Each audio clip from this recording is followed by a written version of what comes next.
Hello साथियों, मैं आपका दोस्त आपके अपने YouTube परिवार में सभी कृषि योद्धाओं का स्वागत करता हूं। तो साथियों, आज हम बात करेंगे हमारे कृषि विज्ञान की शाखा पशुपालन पशुपालन की हमारी क्लास नंबर आज 3 है। और इसमें है वो हम पशुओं को चिन्हित करने की मुख्य विधियों के बारे में अध्ययन करने वाले हैं। और इस क्लास से आपके इस टॉपिक से है वो पशुओं को चिन्हित करने की विधियों से है वो 2023 में है वो कृषि प्रवेशक है भर्ती में है। वो पूरे चांस है कि इस टॉपिक से आपके एक क्वेश्चन है वो पूछा जा सकता है। तो इस क्लास को आप है वो प्लीज लास्ट तक जरूर वॉच करना, ताकि आपके कोई भी क्वेश्चन कोई भी किसी भी प्रकार के डाउट है वो ना रहे। तो इस क्लास में है वो हम पशुपालन विज्ञान और मुख्य रूप से पशुओं को चिन्हित करने की विधियों के बारे में है वो थ्योरी के रूप में अध्ययन करने वाले हैं। तो सबसे पहले है वो हम बात करेंगे कि पशुओं को चिन्हित करने के लिए है वो मुख्यतः 5 विधियां काम में ली जाती है। कितनी 5 विधियां हैं वो काम में ली जाती है। और ये विधियां आपके कौन कौन सी है इसके बारे में देखें तो नंबर 1 आपके टेंटोइंग या फिर गोदना, नंबर 2 है ब्रांडिंग या फिर दागना, नंबर 3 है ईयर नोचिंग कान काटना, और नंबर 4 विधि है पेंटिंग या फिर रंग लगाना, और नंबर 5 विधि है हमारे यहाँ पर टैंगिंग रिंगिंग या फिर छल्ला विधि। इन पांचों विधियों के बारे में थ्योरी क्लास है हमारी, थ्योरी में विस्तार रूप से है वो हम आज इस क्लास में चर्चा करेंगे। तो क्लास में लास्ट तक जरूर बात करें। और अगर हमारी ये क्लास आपको अच्छी लगे तो क्लास को ज़्यादा से ज़्यादा कृषि योद्धाओं में शेयर करें, ताकि हर एक कृषि विद्यार्थी तक हमारी ये थ्योरी क्लास है वो पहुंच सके और हर एक कृषि विद्यार्थी हमारे कृषि प्रवेशक भर्ती की अच्छे से तैयारी है वो कर सके। तो इसमें है वो हमारे विधि नंबर 1 है टेंटोइंग, इसे है वो गोंदना भी कहा जाता है। आप जितने भी अन्य नाम होते हैं वो विस्तार रूप से अच्छे से है वो याद कर लेना, क्योंकि आजकल है वो अन्य नामों से है वो ज़्यादातर क्वेश्चन पूछे जाते हैं। तो आपके चिन्हित करने की यह सबसे अच्छी और सही विधि है। तो आपके क्वेश्चन आ सकता है पशुओं को चिन्हित करने की सबसे अच्छी और सही विधि कौन सी है। तो इसमें है वो टेंटोइंग है वो या आप याद रखना सबसे अच्छी और सही विधि है। इसमें अलग अलग हम आपके डायग्राम में है उसके बारे में बात करेंगे, गोंदना किसे कहते हैं और किस प्रकार से है वो पशुओं में ये विधि उपयोग में ली जाती है। तो आपके आगे हम बात करेंगे कि इस विधि में पशु के कान के अंदर की त्वचा पर है और टेंटोइंग यंत्र के सहायता से चिन्ह बनाए जाते हैं, और उन चिन्हों में है वो हम बाद में स्याही लगा देते हैं। इस प्रकार से है ये एक स्थायी विधि है, कोई अस्थायी विधि नहीं है। आप यहाँ पर है वो इसका चित्र भी देख सकते हैं। इस प्रकार से है वो पशु के कान में इस प्रकार से आप है ये चिन्ह बनाकर है यहाँ पर संख्या लिखकर इसमें है वो पेंटिंग अंदर कर ले, ताकि आपके पशु किसी भी हालात में है वो बदले ना जा सके। और साथ ही साथ है गाय व भैंस को चिन्हित करने की यह सबसे है वो उपयुक्त विधि या प्रचलित विधि है वो मानी जाती है।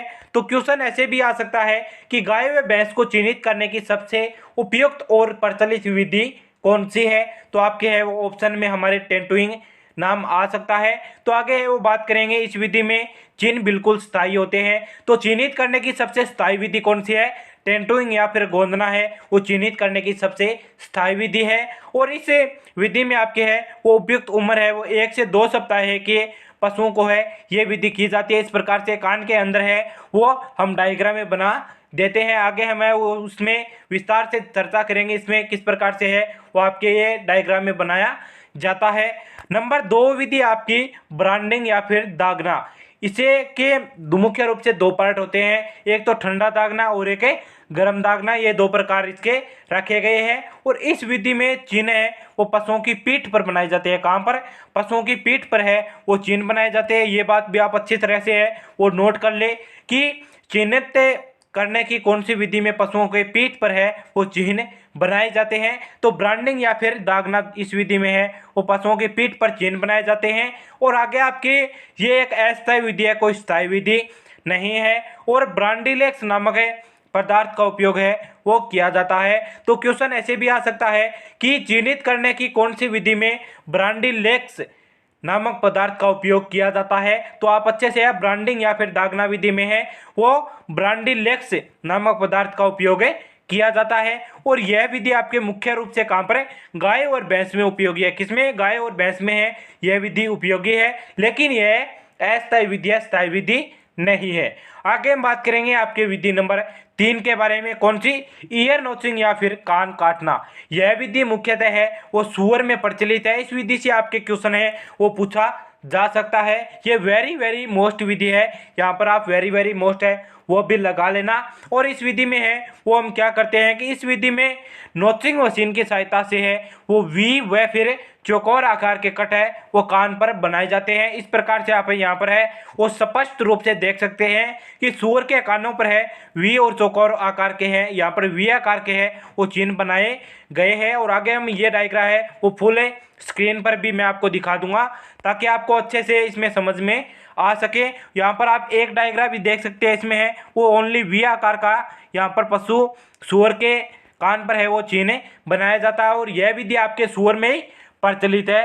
तो इस विधि से आपके क्वेश्चन है वो पूछे जा सकते हैं। आगे हम बात करेंगे हमारी विधि नंबर 4 के बारे में, पेंटिंग या फिर रंग लगाना। यह आमतौर पर आप देखते ही हैं कि यह भेड़ व बकरियों में प्रचलित विधि है और इस विधि में है वो पेंटिंग पशु की पीठ पर की जाती है। किस पर, पशु की पीठ पर है वो पेंटिंग की जाती है। और यह विधि मुख्यतः क्या भेड़ और बकरियों में प्रचलित है, इस बात का भी यहाँ पे ध्यान रखना। और इसमें ऊन की गुणवत्ता है वो खराब हो जाती है क्योंकि ऊन पर है वो हमें पेंटिंग कर देते हैं जिसके कारण ऊन की गुणवत्ता खराब हो जाती है। और यह विधि भेड़ के प्रजनन की पहचान हेतु है वो उपयोग में ली जाती है। किसमें, तो यहाँ पर इससे आपके टॉपिक से भी क्वेश्चन पूछा जा सकता है। इस लाइन से, ये लाइन है वो आप अंडरलाइन कर लेना कि भेड़ की प्रजनन की पहचान हेतु चिन्हित करने की कौन सी विधि का उपयोग किया जाता है। तो आप हर एक लाइन में आपके हर एक नए क्वेश्चन है वो बनता है। तो मैंने जितने भी टॉपिक आपको करवाता हूँ तो प्लीज़ वो नोट कर लेना। और आगे हम बात करेंगे हमारे चिन्हित करने की 5वीं विधि के बारे में। ये है वो टैगिंग, रिंगिंग या फिर छल्ला डालना। इसके 3 नाम है, ये तीनों नाम है आप विस्तार से नोट कर लेना ताकि आप कहीं भी कंफ्यूज ना हो। और यह विधि आपके पक्षियों में प्रचलित विधि है। किसमें, पक्षियों में। तो अभी तक हमारे 5 विधि में 3 अलग अलग फैक्ट आए, कौन से, कि पशुओं में कौन सी विधि प्रचलित है और सूअर में कौन सी विधि प्रचलित है और पक्षियों में कौन सी विधि प्रचलित है। इस प्रकार से अलग अलग आपके जो मुख्य हेडलाइन है वो आप उसके नीचे आप पुलिस ऐसे हेडलाइन कर लेना ताकि आपको ज़्यादा से ज़्यादा है वो लाइन याद रह सके। और आगे है इस विधि में प्लास्टिक एल्यूमिनियम के टैग है वो पक्षियों के गले में, पंख में और पैरों में डाल दिए जाते हैं। और ये हमारी विधि टैगिंग और छल्ला विधि थी। और इस विधि में हम ईयर टैगिंग या फिर पशुओं को चिन्हित, पशुओं में यह विधि है मुख्य रूप से काम लेते हैं। कौन सी, ईयर टैगिंग विधि है वो पशुओं में काम लेते हैं। और टैगिंग, रिंगिंग और छल्ला विधि है वो हमारे पक्षियों में हमें काम लेते हैं। ये आप अच्छी तरीके से ये आपके है वो यहाँ पर कंफ्यूज करने वाली लाइन है क्या, कि ईयर टैगिंग विधि है वो किससे में काम ली जाती है। तो आप है वो टैगिंग यहाँ पर देखकर है वो सीधे लगा देते हैं किसमें, कि ये विधि तो पक्षियों में काम ली जाती है। लेकिन ये बिल्कुल आपका क्वेश्चन है वो गलत हो जाएगा क्योंकि ईयर टैगिंग यहाँ पर है वो कानों में छेद बनाकर है वो कानों में छल्ला डाला जाता है। तो ये विधि पक्षियों में काम ली जाती है। और आपके जो पशुओं में काम ली जाती है और जो विधि पक्षियों में काम ली जाती है वो हमारे है कौन सी, टैगिंग, रिंगिंग और छल्ला डालना। इसमें आपके पक्षियों के गले में, पंख में और पैरों में छल्ले डाले जाते हैं, ना कि हमारे कानों में। अगर कानों की बात आए, ईयर टैगिंग की बात आए तो आपकी पशुओं में प्रचलित विधि होगी, ना कि पक्षियों में। ये बात आप बिल्कुल स्पष्ट रूप से है वो नोट कर लेना। आगे मैं आपके हर एक विधि के है वो डायग्राम में दिखा देता हूँ। पहले तो आपके इस विधि के है वो आप देख सकते हैं। इस प्रकार से पक्षियों के पैरों में है वो थल्ले डाल दिए जाते हैं, अलग अलग यहाँ पर है वो अंकित कर कर, आप अलग अलग नाम है या संख्या किसी भी प्रकार के अंकित कर कर है वो पक्षियों के यहाँ पर पैरों में है वो थल्ले देख सकते हैं। और आगे भी मैंने आपको इस प्रकार से ये फुल डायग्राम में है हमारे जो विधि नंबर 1 थी टेंटोइंग विधि, इसकी इस प्रकार से हमें कानों के अंदरूनी साइड है वो हमें पशु के पेंटिंग कर देते हैं और उसमें है वो रंग भी भर देते हैं। आगे हम बात करेंगे इस प्रकार से, ये है हमारी जो छल्ला विधि है। कौन सी, छल्ला विधि। इस प्रकार से पक्षियों के यहाँ पर पैरों में यहाँ पर है वो आपको स्पष्ट रूप से एक छल्ला दिख रहा होगा हरे रंग का। इस प्रकार से है पक्षियों के हमें पैरों में या फिर हम पंखों में या फिर हम गर्दन में है, यहाँ पर पंखों में भी लगा सकते हैं और यहाँ पर गर्दन में भी है वो एक छल्ला डाल सकते हैं इस प्रकार का। तो इस प्रकार से ये इस विधि में है वो अलग अलग छल्ले डाले जाते हैं। यहाँ पर आप है वो स्पष्ट रूप से इसमें है कुछ संख्या भी नोट की गई है, T+97 इस प्रकार से है वो यहाँ पर छल्ले ये डाले जाते हैं। और आगे मुर्गियों में यहाँ पर है वो स्पष्ट रूप से यहाँ पर देख सकते हैं, ये डायग्राम में है।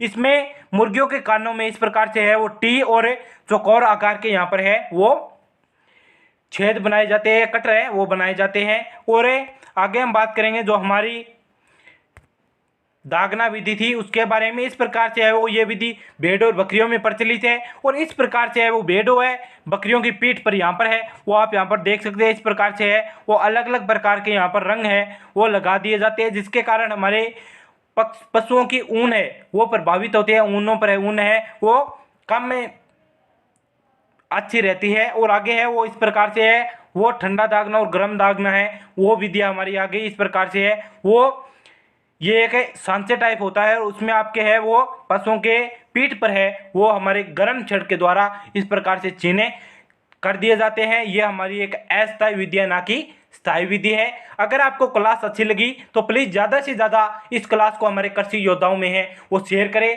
ताकि हर एक विद्यार्थी तक हमारी ये थ्योरी क्लास है वो पहुंच सके। और क्लास आपको अच्छी लगी तो प्लीज़ वीडियो के कमेंट बॉक्स में एक अच्छा सा कमेंट करें और चैनल पर नए हो तो चैनल को सब्सक्राइब कर ले, क्योंकि कृषि प्रवेशक का सारा सिलेबस है वो आपको यूट्यूब चैनल पर free of cost theory class के रूप में है वो करवाया जाएगा। क्योंकि यूट्यूब चैनल पर है वो आपको कोई भी यूट्यूबर है वो थ्योरी के रूप में क्लास प्रोवाइड नहीं करवाता और YouTube का एकमात्र ऐसा चैनल है जिस पर आपको कृषि प्रवेशक की तैयारी तो पूरी थ्योरी क्लास है वो बिल्कुल फ्री ऑफ कॉस्ट करवाई जाती है। तो चैनल को सब्सक्राइब करना मत भूलें और वीडियो के डिस्क्रिप्शन बॉक्स में मैंने अपने टेलीग्राम और व्हाट्सएप ग्रुप की लिंक दे दी है, वहाँ पर भी आप ज्वाइन हो जाए ताकि आपको कृषि प्रवेशक वैकेंसी हेतु ज़्यादा से ज़्यादा जानकारी है वो मिल सके। मिलते हैं ऐसे ही नेक्स्ट वीडियो के साथ अगले टॉपिक के साथ, तब तक के लिए जय हिंद जय भारत।